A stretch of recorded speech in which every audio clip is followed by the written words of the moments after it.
Jimmy, this is 3 straight series of starting on the road and starting with an opening victory on the road to reclaim home court advantage.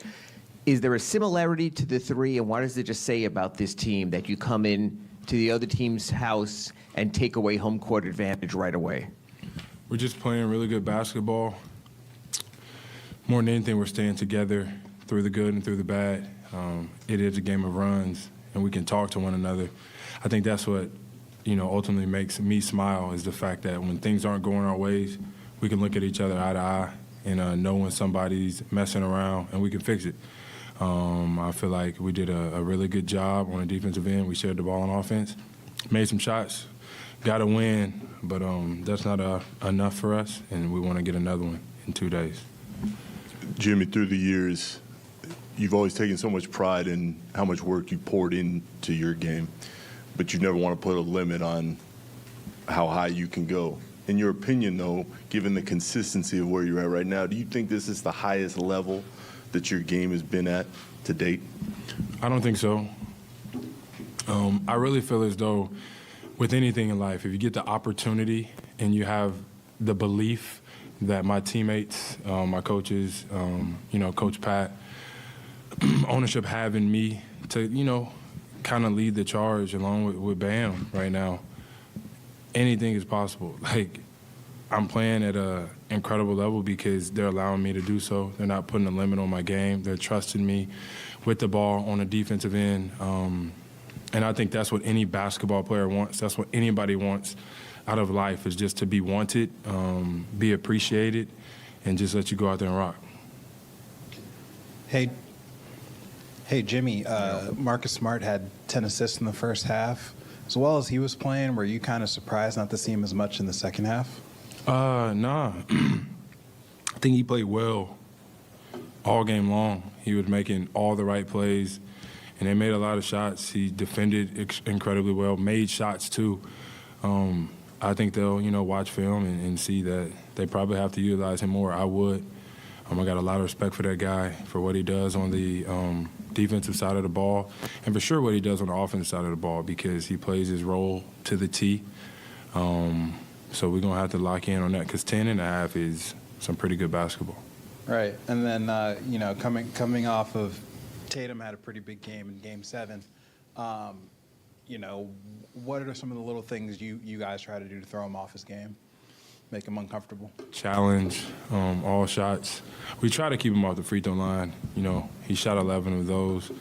We reached a little bit too much, but that's what, MVP caliber players do. They do everything incredibly well. He made shots. He got to the free throw line, hit the 3, mid-post transition, all of that. We will be better next game, and he may make shots. You can't get down on that. You got to know that we play defense the right way, and we're going to keep doing that.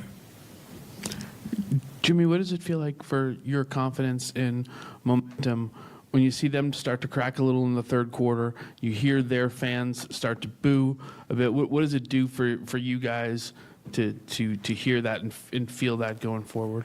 Absolutely nothing, honestly. We're a confident group.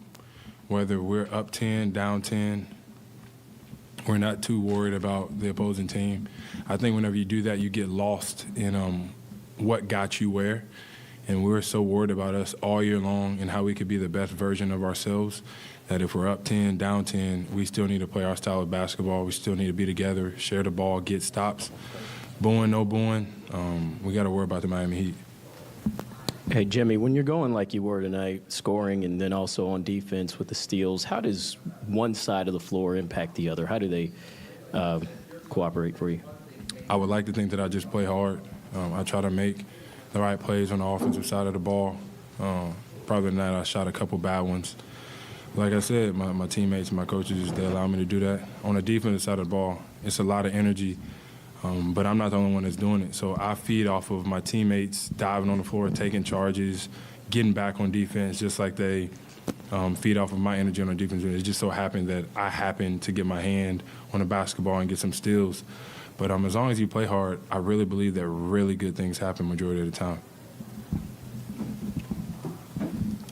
Jimmy, I would imagine that you don't feel like an 8 seed, you and the Heat. that you don't. This doesn't feel like you're climbing mountains and knocking off favorites and all those kinds of things. That's a question?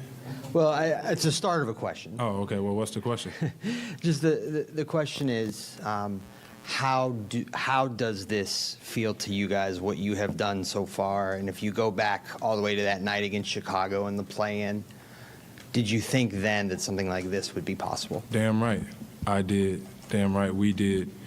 And the best part about it is we still don't care what none of y'all think. Honestly speaking, we don't care if you pick us to win. We never have. We never will. We know the group of guys we have in his locker room. We know that Coach Spo puts so much confidence and belief in each and every one of us. Coach Pat as well.